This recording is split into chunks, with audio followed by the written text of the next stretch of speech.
Eu não entendi essa. Não entendi, mas me chamaram de toalha de mesa. Eu não entendi isso. Pai do Senhor, meus queridos, lindos do Senhor, como é bom estarmos juntos nessa manhã, tomando café com o Senhor, né? Paz a todos vocês que estão em casa, Deus abençoe vocês. Vamos tomar um café da manhã juntos com o Senhor Jesus. Não é isso? Depois eu te pego, viu, Jefferson? Já dá para saber quem foi, né? Ai, viu? Toalha de mesa.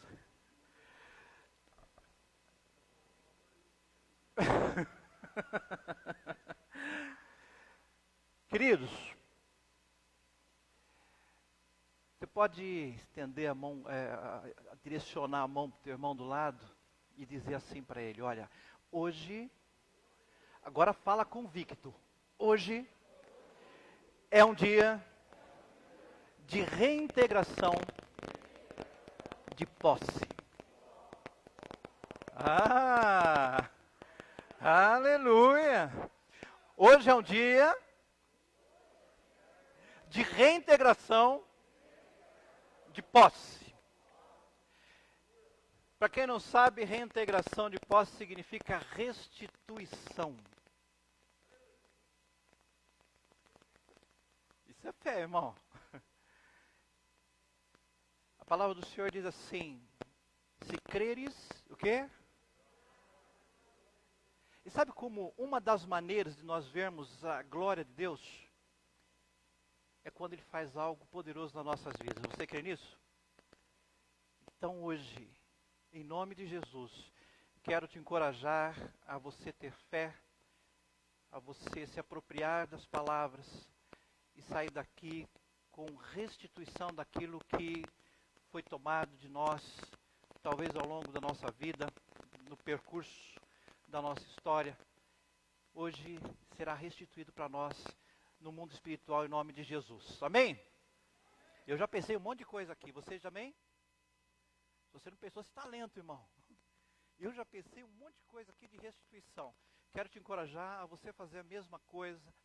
Eu sei que há um processo, mas eu entendo, nesse período todo da minha carreira cristã, eu aprendi que primeiro se vence aqui, nos ares, para depois ser trazido para o físico, tá? Então hoje nós vamos vencer aqui, ó. Nós vamos bombardear os céus. A palavra de Deus diz que a luta espiritual está aqui em cima. Nós vamos vencer aqui e o Senhor abrirá os céus e trará a resposta daquilo que você precisa, daquilo que talvez você possa ter perdido há muito tempo. Então, restituição haverá na nossa vida hoje. E o que significa a palavra reintegração? Reintegração é justamente tomar de volta aquilo que era nosso. Sim ou não? E qual o processo da reintegração? Primeiro, houve uma invasão. Sim ou não? Você sabe que o fundador do MST é o diabo, né? Quem foi o segundo?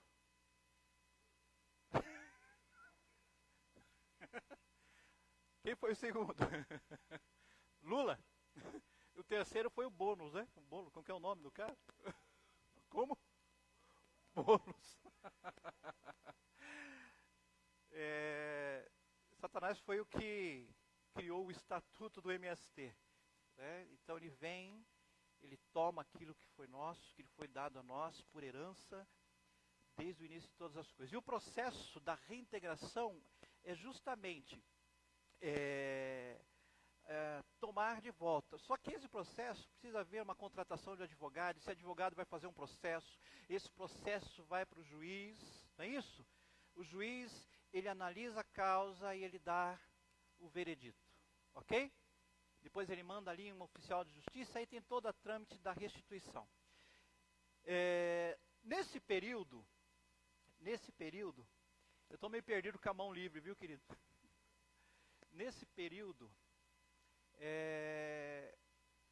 eu queria fazer um paralelo com a nossa vida e com tudo aquilo que o Senhor fez e foi roubado de nós. E eu queria que nós voltássemos ali na época de Gênesis, não é? Porque o Senhor ali, Ele nos deu coisas fantásticas logo no início da criação. E no começo da criação já nos foi tomado coisas tremendas. Satanás, ele é legalista. Ele só age se houver uma legalidade, sim ou não?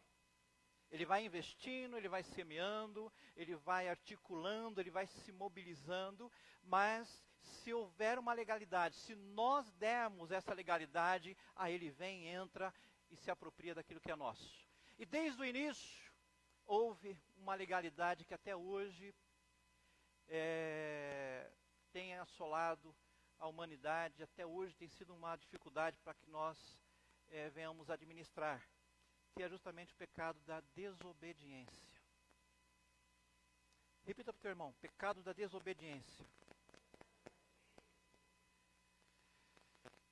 A desobediência, meus queridos, logo no início de tudo, esse pecado da desobediência já arrancou 3 coisas das nossas vidas que o Senhor nos deu, poderosíssima. Eu queria que você e eu enumerasse essas 3 coisas. Primeiro, o que nós perdemos com a desobediência, o que foi nos tirado, foi a autoridade. Segunda coisa que nos foi tirado, a vida eterna. Sim ou não? Terceira coisa que nos foi tirado, a comunhão com Deus. 3 coisas importantíssimas e que daí desencadeou perdas e danos. Uma consequência terrível veio sobre nós, sobre toda a humanidade. Primeiro, em Gênesis capítulo 1, versículo 26, diz assim: E disse Deus, façamos o homem a nossa imagem, conforme a nossa semelhança.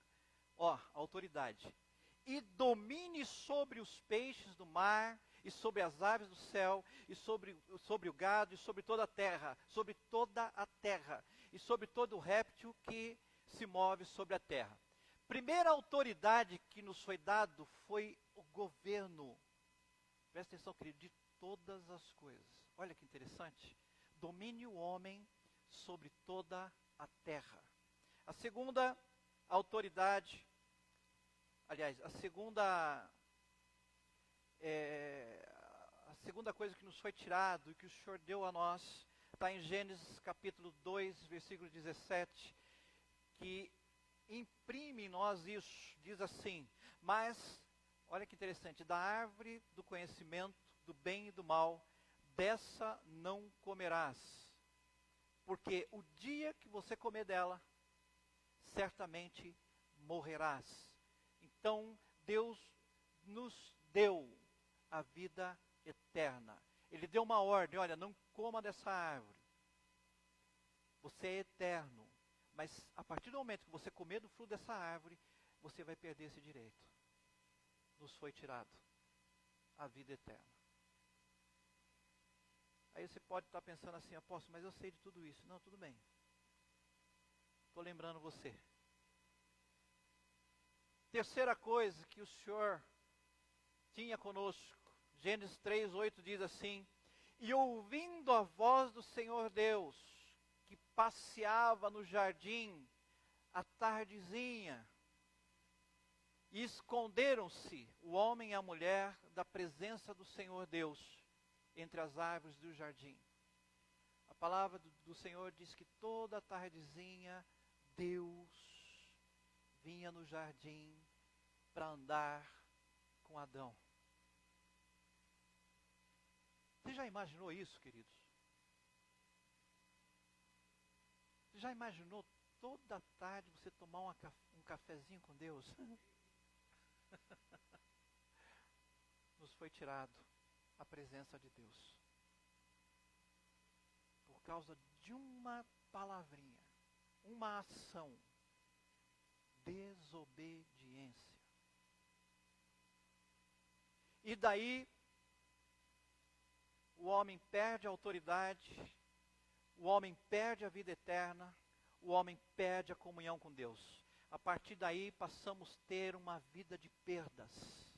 E perdas, e perdas, e perdas, e perdas. Eu tenho certeza que se você olhar para a sua vida, você vai ver quantas perdas você teve. Pessoas que você amou, saúde, bens, seu emocional. Quantas perdas nós tivemos no decorrer da nossa vida. Perda da moral, se prostituindo, se drogando, roubando. Tivemos muitas perdas no nosso passado, né? Muitos de nós aqui. E é interessante que perdas essas que muitos de nós temos marcas até hoje, sim ou não? Temos marcas até hoje. Muito embora, apesar de uma restauração, apesar de tudo que Cristo fez por nós, nós carregamos algumas marcas como testemunho daquilo que éramos, daquilo que nos foi tirado, que nos foi roubado. Quantos de nós, queridos, não tínhamos a alegria da vida? Eu, na minha infância, na minha adolescência, depois de juventude, eu não queria viver de jeito nenhum. Tem mais alguém que passou por isso? Eu não queria viver de jeito nenhum. Perdi família. Perdi tudo. Eu não conhecia Deus, mas eu pedia para Deus. Eu falava, Senhor, eu quero morrer. Senhor, me tira daqui. Eu não quero mais, eu não quero mais, eu não quero mais. Eu não queria voltar para casa. Eu não queria voltar para minha casa. O pior lugar que eu tinha para ficar era na minha casa. Eu não tinha alegria nenhuma. Eu tinha alegrias periodicamente quando eu encontrava alguns amigos e aí naquele momento a gente se distraía, mas quando eles iam embora, eu tinha o dom da música. O dom é irrevogável, né, filho? Graças a Deus por isso. Mas o inimigo, ele trabalhou nessa questão comigo usando a música, aquilo que era de Deus, para que eu tocasse nas noites, saísse aí mundo afora, justamente para ocupar uma lacuna que havia dentro de mim. Mas a misericórdia do Senhor nos alcançou, amém? E é tão tremendo que dentro dessas perdas, perdendo a autoridade, perdendo a vida eterna, perdendo a comunhão com Deus, Deus já havia criado um plano maravilhoso que nós conhecemos. A cruz. A cruz. Eu imagino a conversa de Deus com o Filho, com o Espírito Santo. Aleluia. A gente precisa resgatar os nossos filhos. Sabemos que eles erraram, sabemos que eles pecaram. Mas eles foram induzidos ao erro. O nosso inimigo, o nosso adversário, ele foi desleal. Eles criaram um plano. Deus chama o seu filho e fala, filho, você vai? Aí Jesus, eu vou, Senhor, eu vou. Porque só o sangue dele nos compraria de volta. Deus envia o seu filho. Jesus vem, decide dar o seu sangue por amor de muitos. Morre na cruz do Calvário. Ali Satanás é derrotado.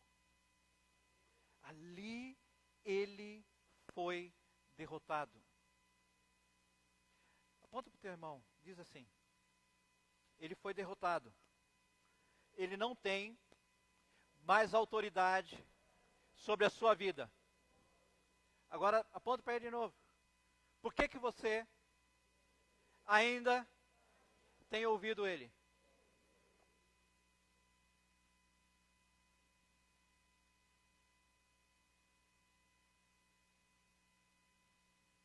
Alô?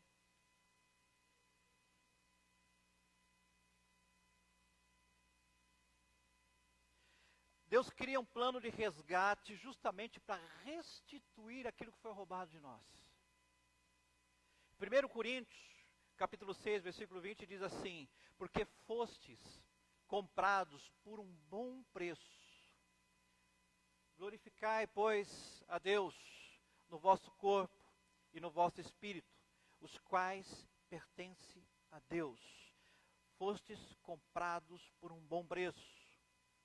1 Pedro 1,18 diz assim: sabendo que não foi com coisas corruptíveis, com prata, com ouro, que fostes resgatados da vossa vã maneira de viver, que por tradição recebestes dos vossos pais, mas com o precioso sangue de Cristo, como de um cordeiro imaculado e incontaminado, o sangue de Cristo, fomos comprados. Na cruz, houve ali a reintegração de posse, restaurando tudo aquilo que nós perdemos com a legalidade que demos no passado. Primeiro, restaura-se a comunhão com Deus, amém? Com o pecado de Adão, da desobediência, o Espírito de Deus que estava em nós, ele fica como morto.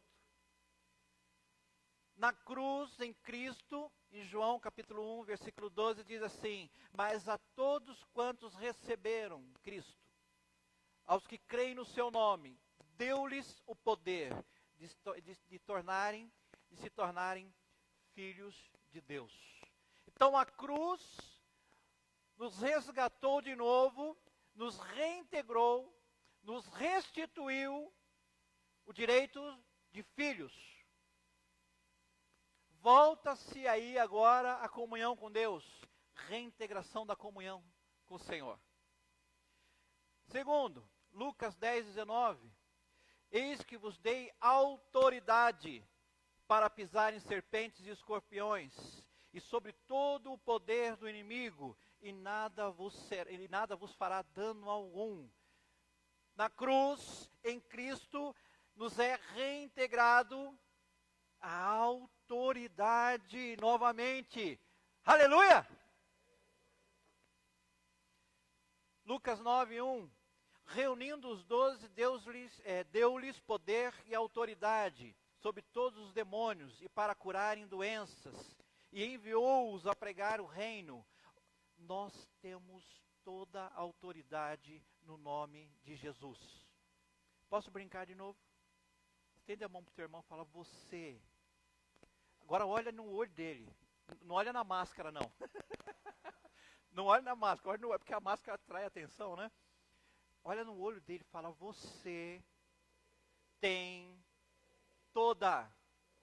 Olha bem. É para dizer. Olha bem. Toda a autoridade no nome de Jesus. Agora fala de novo. Por que você não está exercendo?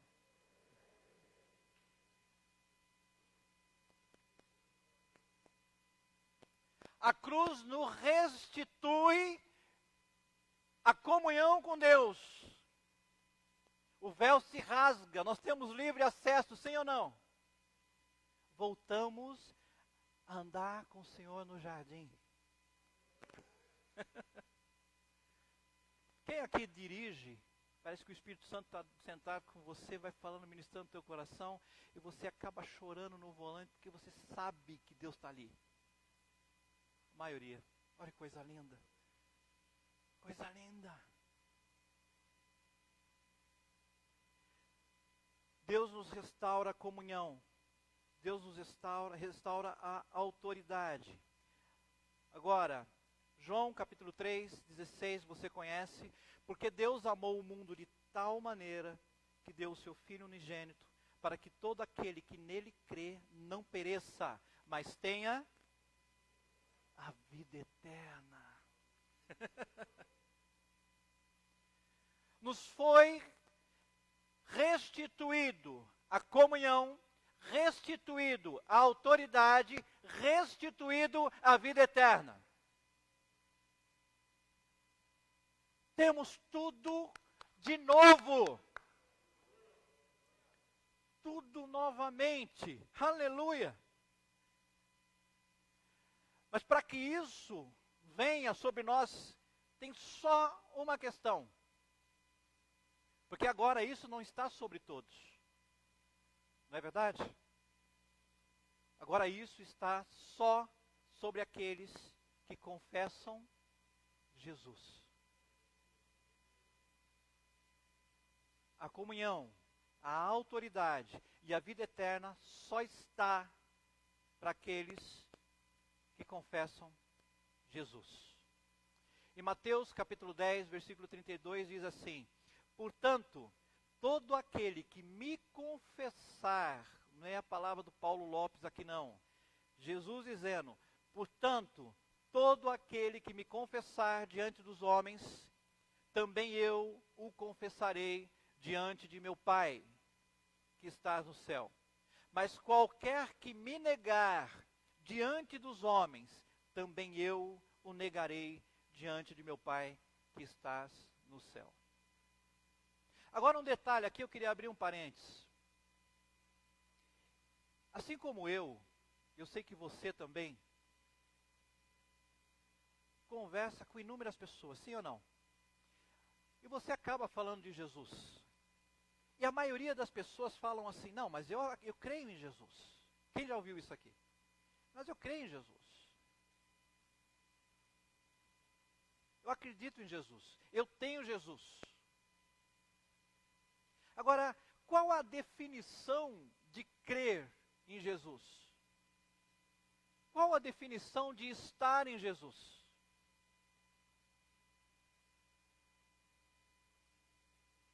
É interessante isso, né? Porque a palavra, todos aqueles que me confessarem diante de meu Pai, que está no céu, eu os confessarei.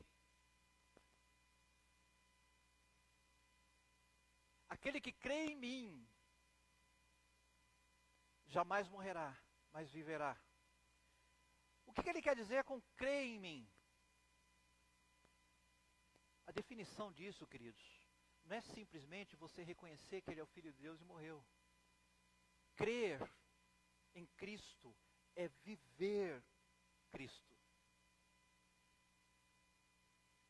Crer em Cristo é seguir os seus ensinamentos. Crer em Cristo não é servir uma religião.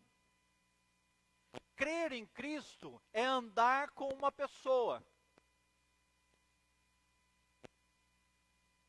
Porque se nós analisarmos, a maioria das religiões acreditam em Cristo, sim ou não? Mas quem crê em Buda, segue Buda. Quem crê no Espiritismo, segue Allan Kardec. Engraçado, né? Mas crê em Cristo.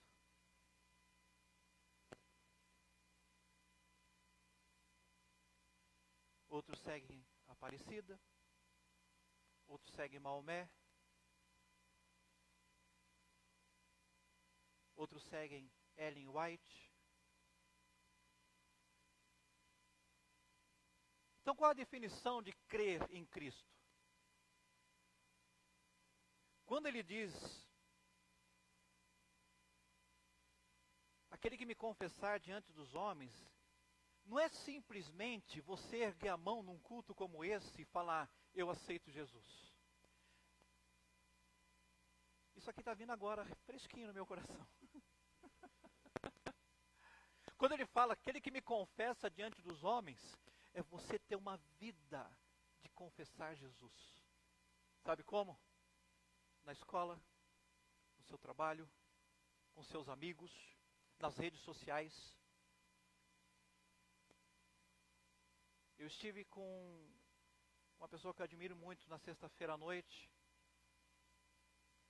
Ele compartilhando o testemunho dele, dizendo que ele é observado pelo testemunho que ele dá, aonde ele vai e o que ele posta nas suas redes sociais.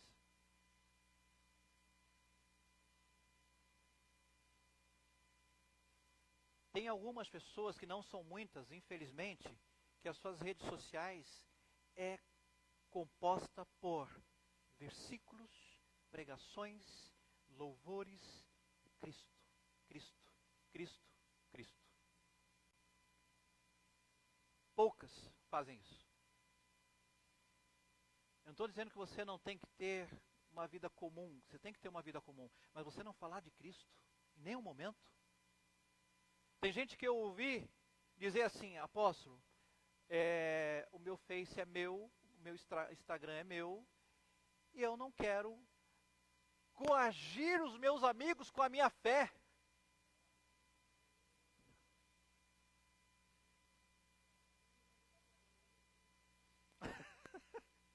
Não, aí você fala de Jesus. Não, eu sou cristã. Eu não posso coagir os meus amigos com a minha fé.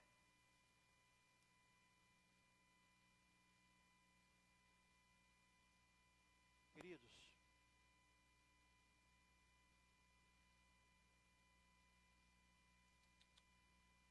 desligaram o microfone?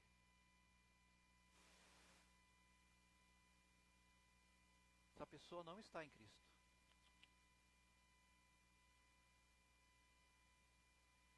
Tem gente que diz que é cristão. Pode aumentar, filho, pode deixar alto. Não tem problema o chiadinho, não. O chiadinho é um fundo, né, musical, né? Pode deixar chiar, filho. Mas quem vai chiar mais hoje é o diabo. Ele vai chiar. Ele vai chiar.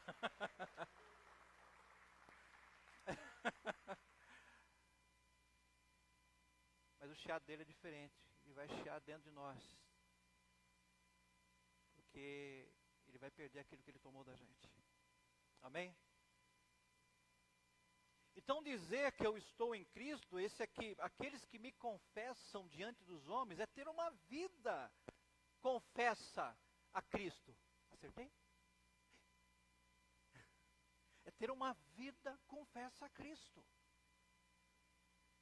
E nós achamos muitas vezes que é o suficiente vir aqui na frente, erguer a mão e falar, olha, eu aceito Jesus. Aliás, que frase errada que a igreja usou, né, todo esse tempo. Ele nos escolheu primeiro. É como se nós estivéssemos fazendo um favor, tá, eu te aceito, vai fazer o quê? Não é só erguer a mão, mas é ter uma vida confessa a Cristo. Sem vergonha de nada. Eu não tenho vergonha de Cristo, eu não tenho que me envergonhar de Cristo. Eu não posso me envergonhar do Evangelho. Então, essa vida confessa a Cristo, me resgata a comunhão, me resgata a autoridade e me resgata a vida eterna. É essa vida que ele está dizendo confessa. É essa. É essa. Agora, olha lá, está vendo? Já está correndo.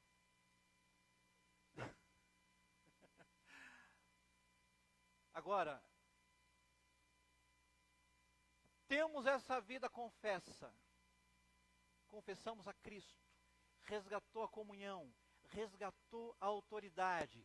Resgatou a vida eterna. Agora uma pergunta. Por que ainda continuamos perdendo?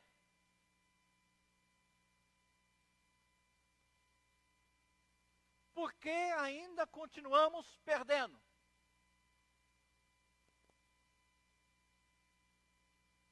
Sabe por quê?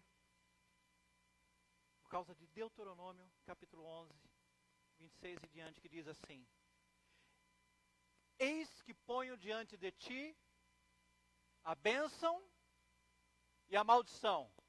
A bênção, se ouvires a voz do Senhor vosso Deus. A maldição, se não ouvires a voz do Senhor vosso Deus. Isso se resume numa palavra. Qual? Desobediência. Eis que ponho diante de vós a bênção e a maldição. A bênção, se você ouvir a voz do Senhor vosso Deus. A maldição, se você não ouvir. Desobediência. De novo. De novo. Porque ainda continuamos perdendo. A palavra do Senhor diz, eu falo isso aqui constantemente, Deus dizendo, eu é que sei que pensamentos que tenho sobre vós, diz o Senhor. Ele está dizendo assim, ó, me ouça!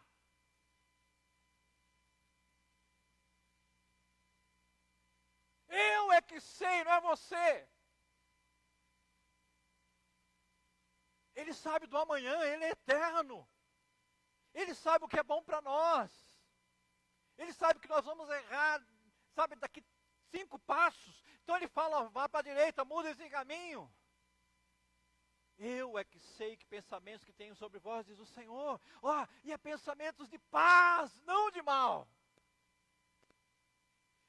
E é interessante que Ele fala assim, terminando, para vos dar o fim que você deseja. Eu sei o que você quer, então me ouve. Aí a gente vai para Isaías 55, quando ele diz assim, olha, os meus pensamentos não são os teus, estão longe disso. Nem os meus caminhos são os teus, porém maiores são. Aquilo que você quer, aquilo que você deseja, aquilo que você almeja, você nem tem ideia do que eu quero para você, é muito maior. Então ouça-me, diz o Senhor. Aí eu pergunto de novo, por que a gente ainda continua perdendo?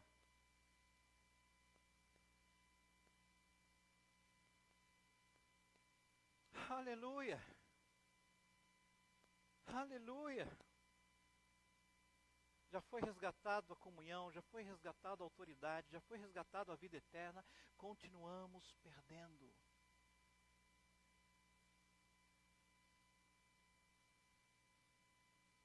Queridos, como nós somos difíceis.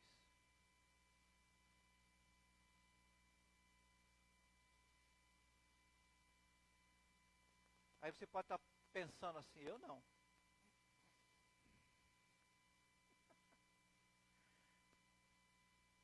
Como nós somos difíceis. Deus fala, não faz, a gente faz. Deus fala, faz, a gente não faz. Tá certo que não é tudo, eu estou generalizando, não é tudo. Mas nós somos difíceis. E Ele persiste, Ele insiste conosco em todo tempo.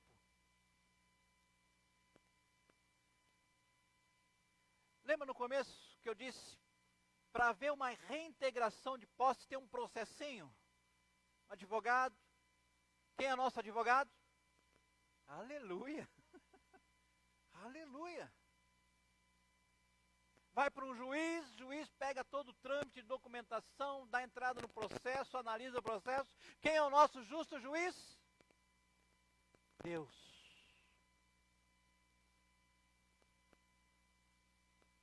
Justo juiz. Justo. Esse processo de reintegração vai nas mãos de um juiz justo.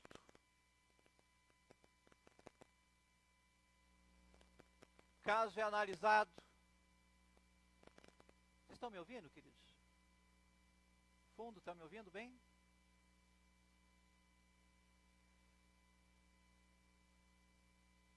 Aí o juiz restitui aquilo que é justo, porque ele é justo. Ele é justo. Tem uma percussão agora. Dentro disso, 1 João capítulo 2, versículo 1 diz assim: meus filhinhos, estas coisas vos escrevo para que não pequeis. Para que não pequeis. E se alguém pecar, se você não ouviu, se você desviou, e se alguém pecar, temos um advogado para com o Pai, Jesus Cristo, justo. Isaías 61 diz assim: e enviou-me a restaurar os contritos de corações e proclamar de liberdade aos cativos. Jesus. Salmo 7:11 diz assim: Deus é juiz justo. Um Deus que sente indignação todos os dias.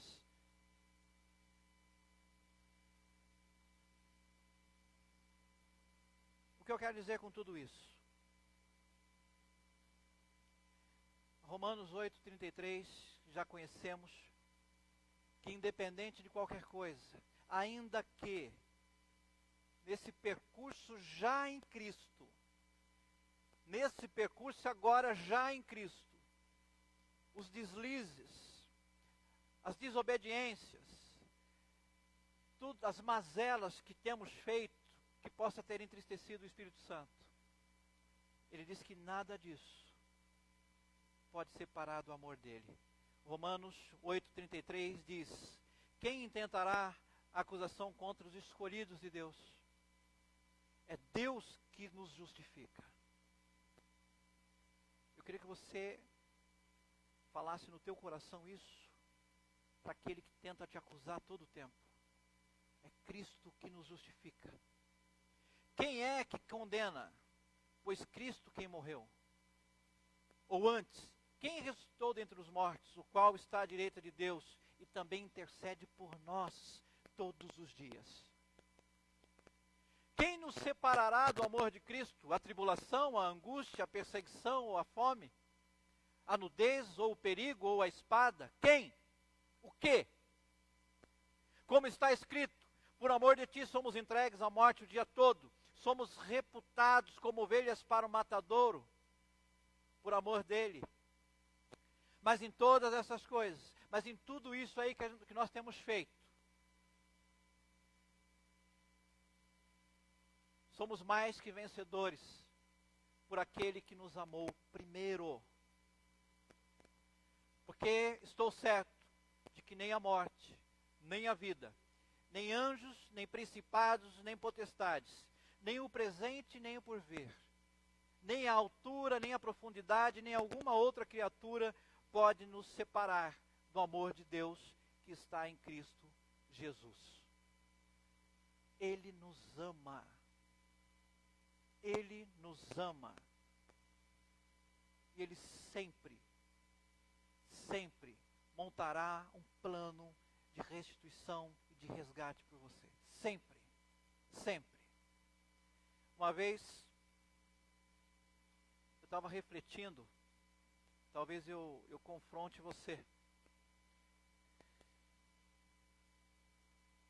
A palavra do Senhor diz que blasfemar contra o Espírito Santo não tem perdão, né? Vocês já leram isso aí? A igreja religiosa, ela fala que se eu xingar o Espírito Santo, é que eu não tenho perdão. Se eu fazer piadinha com o Espírito Santo, eu não tenho perdão. Eu conheço um monte de gente que ofenderam o Espírito Santo, que xingaram o Espírito Santo, que humilharam o Espírito Santo. Hoje são pessoas maravilhosas, cheias do Espírito Santo, cheias da presença de Deus. Eu tenho comigo que a única maneira de nós não termos perdão é falar para o Espírito Santo assim: eu não te quero. Você está entendendo? A única maneira de não sermos perdoados, como nós conhecemos muitos, é falar: eu não te quero, eu não quero você, eu não quero. Eu conheci uma pessoa no leito de morte ali no hospital, nós ministrando ali, nós estávamos ministrando Jesus e a pessoa: não quero, eu não quero, eu não quero, não quero. Eu saí de lá chorando porque única maneira dele se salvar era recebendo Jesus. Ele não quis, até na morte não quis. O Senhor não vai nos tirar o livre-arbítrio, nunca, nunca.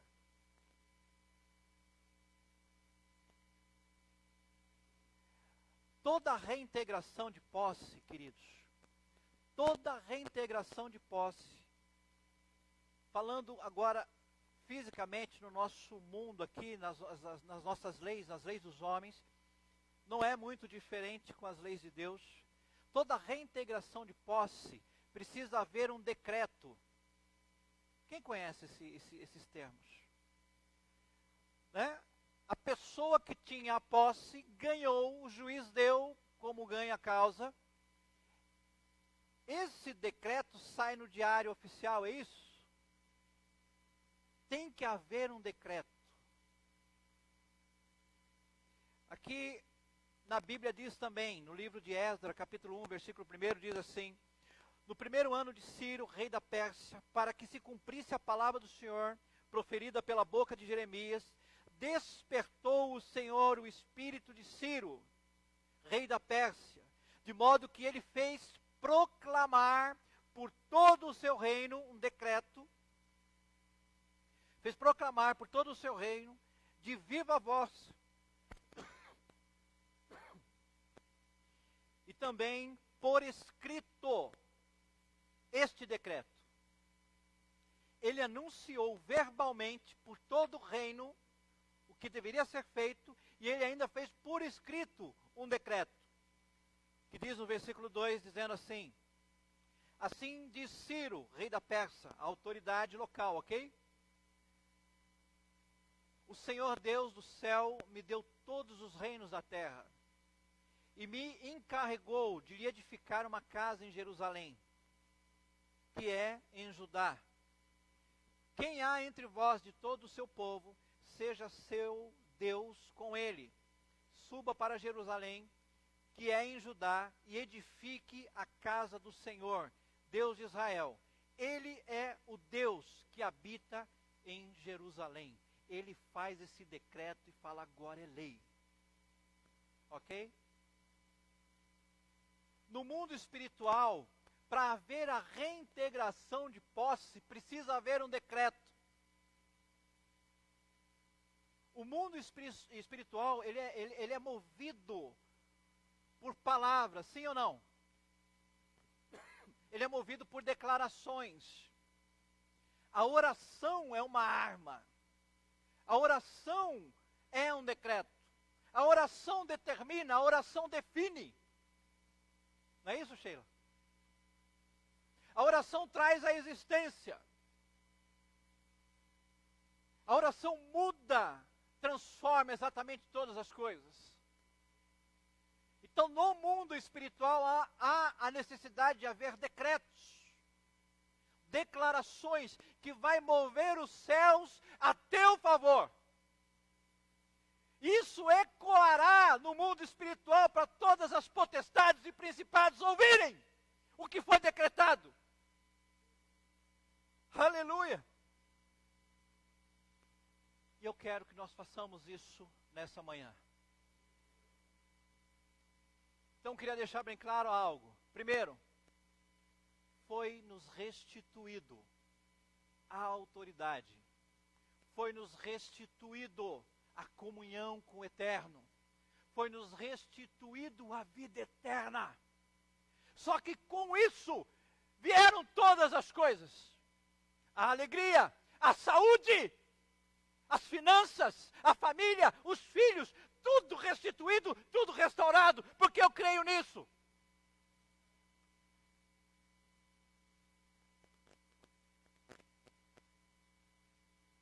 Você está disposto às restituições, às reintegrações de posse daquilo que foi tirado da tua vida hoje? Então fique de pé. Aleluia. Aleluia.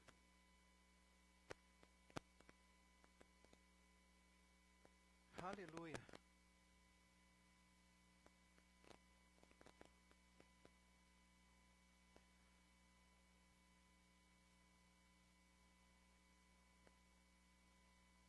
Queridos, o mundo espiritual é movido.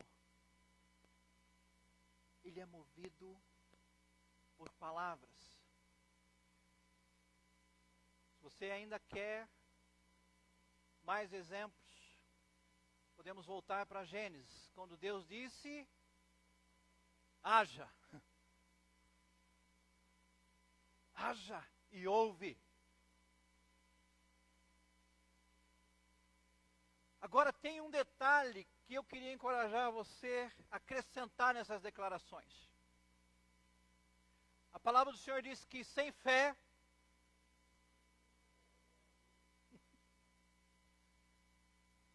sem fé é impossível agradar a Deus.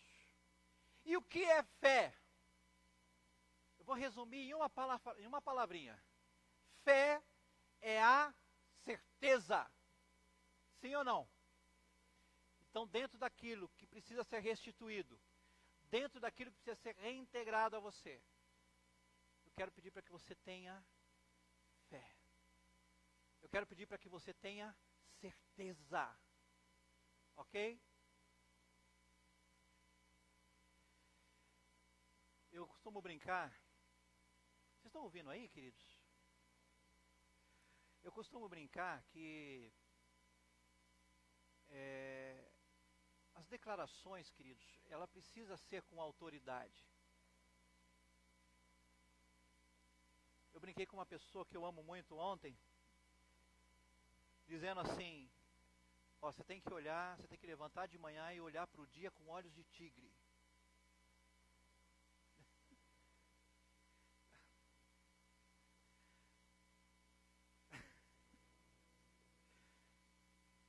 Aí eu brinco, né? Você vai ter que sair na mão com o dia. Né? Basta para cada dia o seu. Então você tem que enfrentar o dia, sim ou não? Então, olhos de tigre por dia. E eu não queria falar diferente hoje. Eu queria que você declarasse em voz audível, com autoridade, com fé, com convicção, com certeza.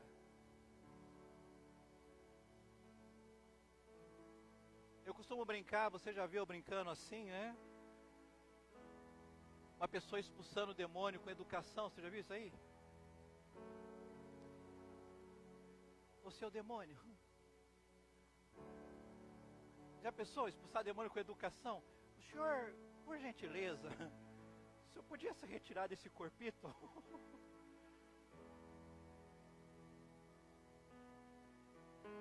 Ele vai dar uma risadinha, né? Então eu queria, queridos, em nome de Jesus, que você falasse com autoridade, em nome de Jesus. Vai ter situações que você possa não estar vivendo dentro dessas declarações. Não tem problema, declare. Mas aquilo que você sabe que você está enfrentando, tome posse. É uma declaração extensa. Mas eu creio, por fé, que algumas pessoas hoje receberão a soltura das suas algemas. Tenho certeza que pessoas aqui hoje romperão os ferrolhos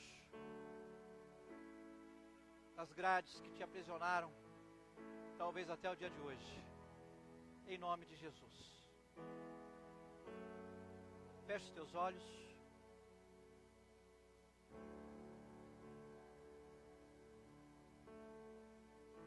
Eu queria encerrar a live nesse momento. É uma declaração somente presencial. Que você que está em casa seja extremamente abençoado. Reflita nessa mensagem, reflita nessa passagem.